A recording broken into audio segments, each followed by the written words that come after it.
Bonjour à tous, bienvenue dans votre émission Automobile Asphalte. Allez, c'est ce mois-ci une voiture très rare qui a son histoire et qui va certainement vous faire rêver. Restez avec nous, c'est juste après le sommaire. Au sommaire de cette émission, nous vous dévoilerons la toute nouvelle Alpine. Le concept vision préfigure à 80% le modèle définitif qui sera dévoilé à l'automne prochain. Nous vous présenterons un 4x4 Mercedes. Le GLC remplace définitivement le GLK.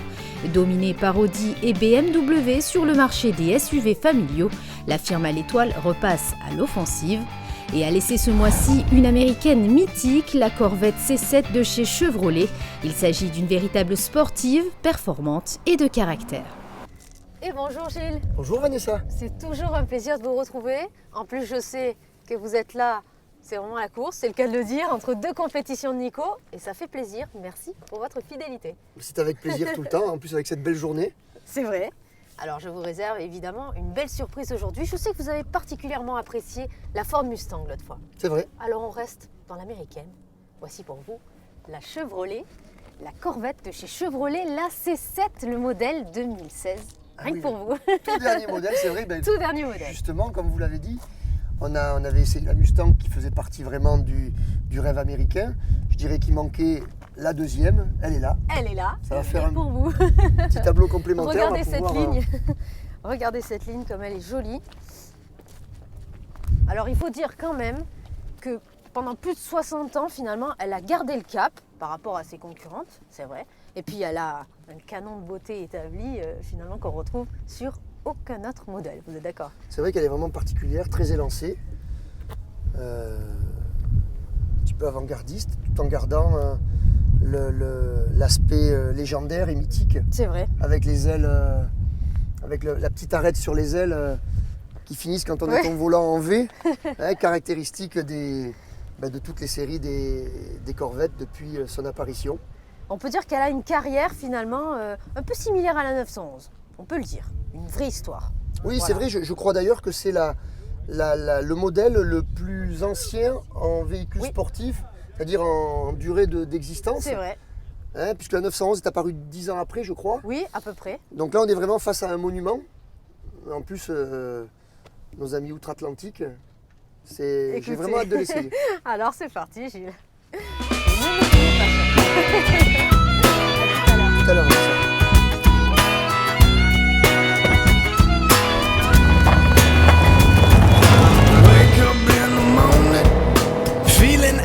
Clothes, shaving in the freezer, too young to feel as old. I get a call from work, the boss man tells me, son, time with us has ended, you better be moving on.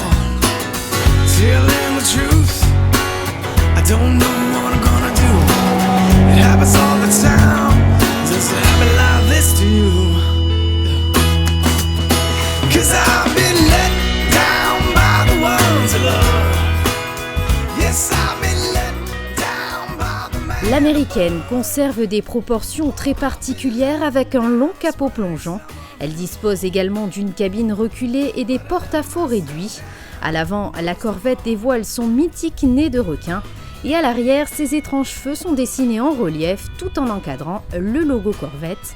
Les quadruples sorties d'échappement sont installées en position centrale pour un look encore plus racé. Sa carrosserie, quant à elle, est toujours en composite. Sur cette dernière version, le carbone a fait son apparition au niveau du toit et du capot. Côté intérieur, la position de conduite est basse pour une ligne plus sportive. Le design est fluide et majestueux avec des instruments intuitifs.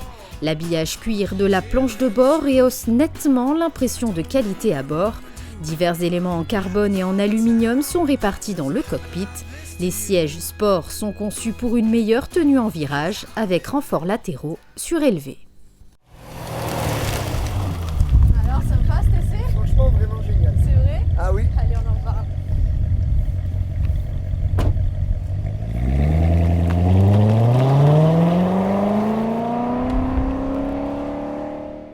Allez Gilles, vous l'aurez compris, on reste dans les grosses cylindrées, un bon V8 encore américain.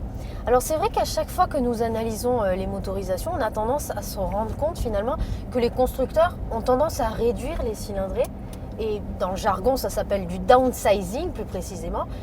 En tout cas pour ce modèle, c'est pas du tout le cas, puisqu'il s'agit d'un 6 litres de... Mais oui, c'est vrai. De toute façon, on ne peut pas imaginer une voiture mythique comme la Corvette sans ce moteur V8. Imaginez un peu le constructeur proposer la nouvelle Corvette avec ne serait-ce qu'un V6 ou un 4 cylindres en ligne ou même un moteur turbo. La légende est morte. Donc je veux dire, pour moi, voilà, c'est vraiment impossible. Donc on est dans des cas de figure, comme on l'était aussi avec la Mustang l'autre jour, comme on en a parlé tout à l'heure, dans des voitures où il y a des règles qu'on ne peut pas changer. Et la cylindrée et le V8 dans la Corvette en font évidemment partie. Alors quel est votre ressenti? Vous qui l'avez essayé, finalement, ce moteur, est-ce que vraiment il vaut le coup? Ben oui, écoutez, de toute façon, moi, vous le savez, j'aime beaucoup les moteurs avec du couple à forte cylindrée. En plus, en général, on a toujours une très belle sonorité, ce qui est le cas évidemment dans la voiture que nous essayons aujourd'hui. Et puis, je trouve que on est quand même dans une évolution, tout en gardant, on l'a dit tout à l'heure, les critères de base légendaires. Ce modèle 2016 a été complètement revu, ça il faut le souligner. Tout à fait. Et moi, ce qui m'a surpris en la prenant en main tout à l'heure, c'est le fait qu'elle est quand même, entre guillemets, beaucoup plus légère. Oui, c'est vrai. Que les autres modèles, puisque je crois qu'on avoisine les 1,5 tonne, ce qui peut paraître évidemment un poids quand même relativement élevé, mais pour un engin comme ça, rien que par le poids du moteur, justement V8 au départ, on a quand même un poids en partant sur la construction du modèle qui est déjà très élevé. Mais je crois qu'il y a eu l'adoption de pas mal de matériaux nobles, notamment le toit, le capot en carbone, et même du magnésium dans certains éléments de carrosserie, les portes, etc. Là, franchement, je trouve que c'est assez exceptionnel, puisque on avait dit tout à l'heure que la concurrente de cette voiture pouvait être, on va la comparer à la 911. Oui, c'est vrai. Aussi mythique, on va dire, c'est vrai. Voilà, et on a quand même vraiment maintenant une qualité de noblesse dans les éléments qui peuvent, on va dire, supporter la comparaison. Alors un mot sur la boîte auto avec palette au volant, bon classique. On est passé d'une boîte 6 à une boîte 7. Est-ce que c'était nécessaire, Gilles?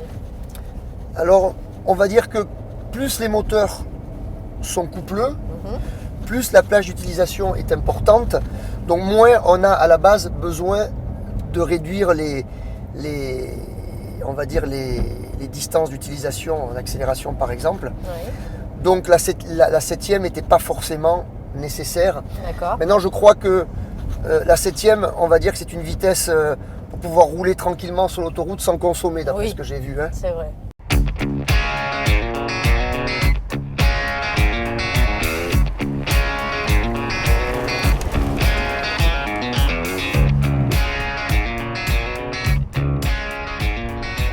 La Corvette C7 Stingray est disponible qu'en une version unique de 450 chevaux. Elle est motorisée par une nouvelle évolution de V8. Ce dernier bénéficie des toutes dernières technologies telles que l'injection directe et la distribution variable. Le design compact du moteur permet d'abaisser la ligne du capot et le centre de gravité. Un mot à présent sur une légende des rallyes, j'ai nommé l'Alpine A110 berlinette. Est-ce que ça vous parle? Ben oui, évidemment. Évidemment, ça fait partie il y a des voitures légendaires comme l'ancien Stratos, l'Audi Quattro, et on ne peut pas parler de rallye dans les années 60-70 sans parler évidemment de l'Alpine berlinette qui a été déclinée sur plusieurs cylindrées et qui a gagné des rallyes, tous les grands rallyes de championnat du monde. Donc c'est une voiture qui s'est vendue, on va dire, beaucoup en France, puisque elle est construite à Dieppe, où les Français sont très attachés à cette petite bleue. Maintenant, elle a été très peu vendue dans les autres pays d'Europe à l'époque, donc c'est pour ça que maintenant, c'est une vraie voiture de collection et la cote n'arrête pas de monter. Elle fait partie maintenant, si on veut les voir rouler, c'est uniquement dans les rallyes historiques, où je suis allé l'autre jour voir le nouveau rallye du Cap Corse. Là, je fais un petit clin d'œil à mon ami Yves Loubet, qui a été encore un vrai grand succès, et il y avait évidemment quelques magnifiques berlinettes de collection. C'est toujours un plaisir de les voir passer. Voilà. Eh bien, sachez qu'Asphalt vous fait découvrir à présent la toute nouvelle Alpine. Et oui, elle était présentée en exclusivité mondiale, s'il vous plaît, en principauté. Et bien sûr, Asphalt y était. Regardez. C'est une renaissance chez Alpine. La nouvelle berlinette est enfin arrivée. C'est sur le sol monégasque que le constructeur avait décidé de la dévoiler. La presse du monde entier s'était réunie afin d'assister au retour marquant du mythique label bleu. Ce prototype montre d'ores et déjà 80% des lignes du véhicule final. Le modèle reprend les codes esthétiques de la célèbre berlinette, de l'allure et de la classe à la française. Notre challenge est de faire une voiture qui est d'abord conforme, totalement fidèle à l'ADN, au gène d'Alpine, c'est-à-dire un design que nous appelons l'élégance à la française, une élégance simple, intemporelle, je dirais fluide, qui ne cherche pas à aller épater par des formes travaillées. Ça, c'est l'élégance à la française. Par contre, il est important aussi, et vous avez pu le voir, je pense, qu'il ait des clins d'œil sur l'authenticité de la marque et donc des signes design, entre autres, sur, on peut le voir, la vitre arrière, les creux sur les côtés, bien sûr les 4 phares incontournables, etc. Il y a un certain nombre de clins d'œil vers l'authenticité de la marque, mais je voudrais vraiment insister là-dessus, c'est une voiture d'abord moderne pour des gens modernes. À ce stade, les spécificités techniques du bolide sont encore inconnues, mais seule une certitude. Alpine a fait la chasse au moindre kilo, à l'instar de la C4 d'Alfa Romeo, avec un châssis en aluminium, des jantes en alliage forgé, des éléments en carbone dans l'habitacle et une structure intérieure dépouillée. Sur la motorisation, je réponds, elle sera suffisante. Pourquoi ? Parce que Alpine ne joue pas sur la puissance. Alpine, ça joue sur le rapport entre le poids et la puissance. Parce que nous faisons des voitures très légères. Et donc, la puissance ne veut pas dire grand-chose. C'est pour ça que nous avons donné un seul chiffre, qu'a donné Carlos Ghosn dans la conférence de presse, qui est l'accélération de 0 à 100. Moins de 4 secondes 5. Vous pourrez vérifier vis-à-vis des concurrents, c'est plus que très bien, c'est une très forte performance. Et vous serez étonné quand vous verrez avec quel type de moteur et quel type de puissance ceci peut être fait. C'est le miracle de la légèreté. Renault réveille ainsi une marque légendaire fondée en 1955 et mise en sommeil il y a plus de 20 ans. Bien qu'aucune Alpine ne soit sortie des chaînes de production depuis 1995, la berlinette représente toujours le rêve de gloire, la performance et la passion. La légende, il faut la garder. Le mythe, c'est là-dessus qu'on construit notre avenir. J'espère bien qu'on construira un autre mythe, mais pas le même.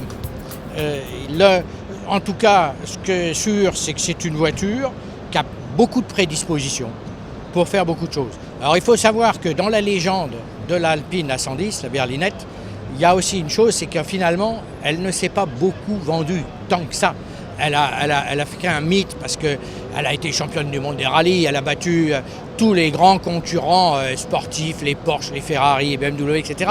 Mais en finale, il n'y a eu que 7000 berlinettes de vendues, ce qui est très faible sur le temps qui a été... Elle est sortie en 1963, elle s'est arrêtée en 1977. Vous voyez, 7000 voitures sur tant d'années, ça ne fait pas beaucoup.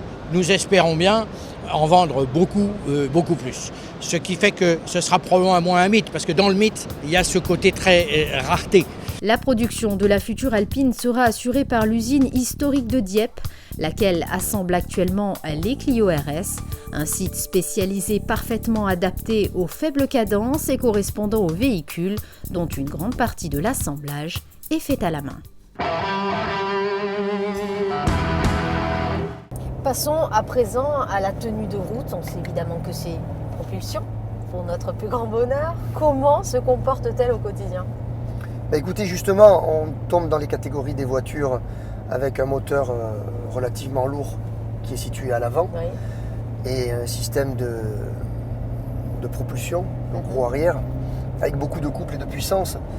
Donc c'est vrai que je me rappelle, si on regarde un petit peu les publicités des premières Corvette 54 qui ont fait la légende, elles étaient déjà en travers dans les routes de nos amis aux États-Unis. Donc on garde toujours évidemment ce côté magique. Si on l'utilise sur un circuit, on s'aperçoit qu'on peut vraiment faire du drift avec, parce qu'on a vraiment un très bon car control avec beaucoup de plages d'utilisation, du couple, de la puissance, pour pouvoir vraiment drifter comme on veut, une direction très précise, un bon train avant.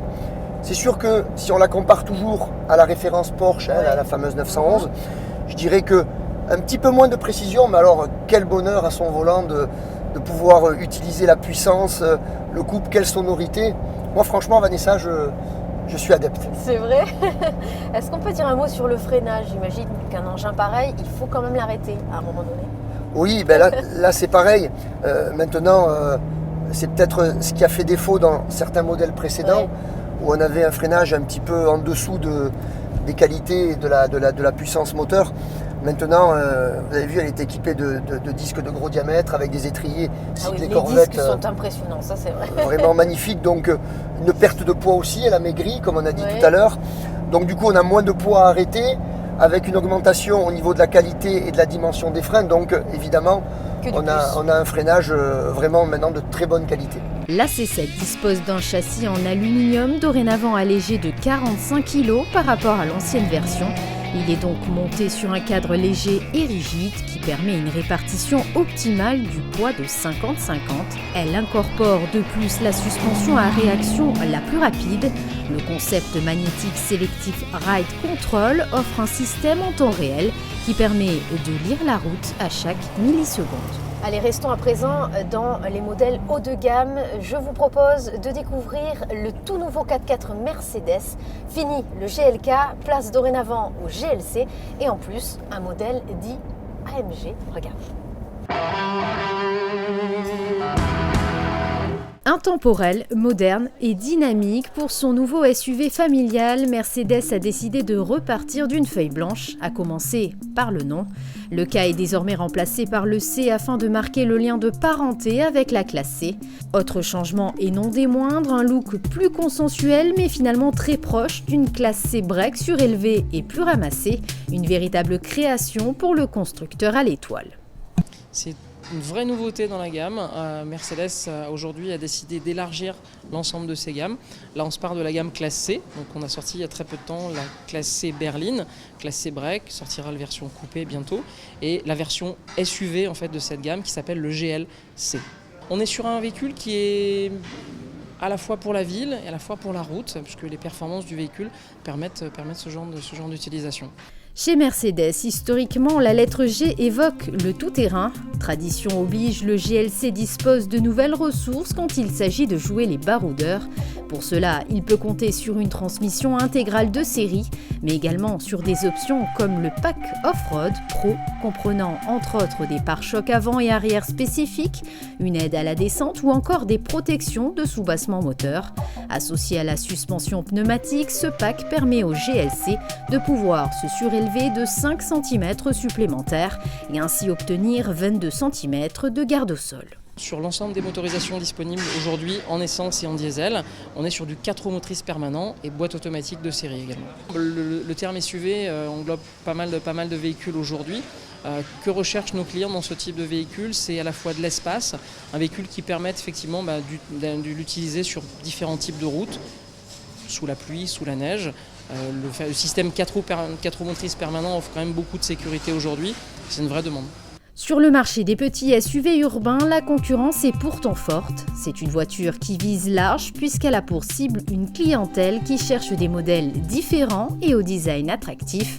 Le GLC offre ainsi un confort de conduite lié notamment à la position haute et à une taille réduite, très appréciée en ville. Son prédécesseur est pas vraiment dans la conception du véhicule, ça s'appelait le GLK. On était sur un véhicule qui était très carré, qui correspondait à vraiment une clientèle plutôt qui aime les véhicules un peu style baroudeur. Et là, plus du tout, on est reparti d'une feuille totalement vierge pour un véhicule avec des lignes beaucoup plus actuelles, beaucoup plus modernes. Performant, même avec la motorisation diesel d'entrée de gamme, le GLC se montre très économe avec une consommation moyenne qui tourne autour des 7,5 litres au 100 km. Gilles, l'émission arrive à son terme, malheureusement. Qu'avez-vous pensé de ce nouvel essai? Bah écoutez Vanessa, au risque de me répéter, je me suis vraiment fait plaisir aujourd'hui. Oui. Parce que comme je l'ai dit tout à l'heure, j'ai pu essayer la deuxième plus grande voiture mythique de nos amis outre-Atlantique.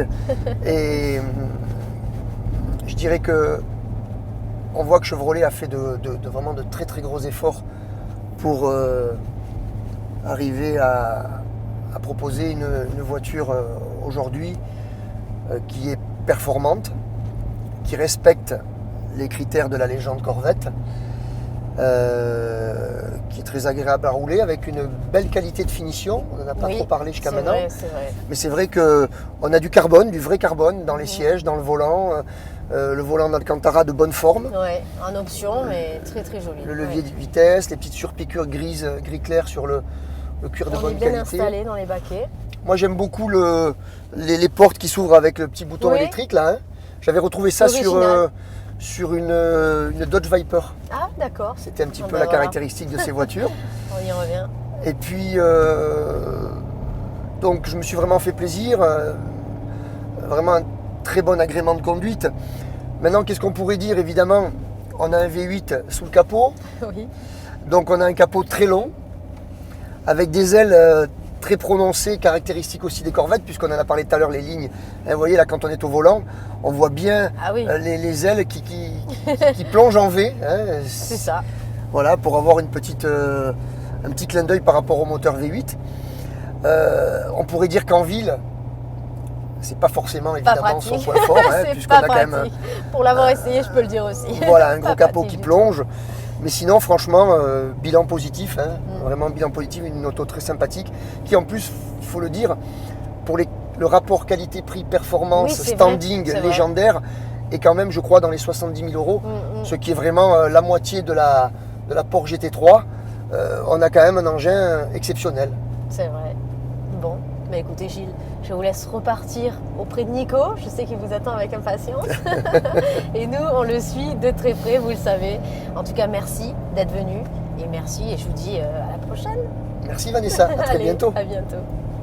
Esthétiquement, cette Corvette C7 Stingray se renouvelle vraiment. Elle incarne une parfaite machine de conduite, issue d'une brillante ingénierie et de performances de précision. Car les dernières technologies sont bien présentes sur ce modèle, comme par exemple l'enregistreur de données de performance livrable, une exclusivité dans l'industrie. Ce dernier permet de générer des vidéos de données, des performances en temps réel sur une carte mémoire. Le conducteur peut alors faire analyser sa technique et améliorer ses capacités de conduite. Cette émission Asphalte est à présent terminée. On se retrouve le mois prochain pour découvrir encore de belles nouveautés automobiles. Je vous dis à très vite.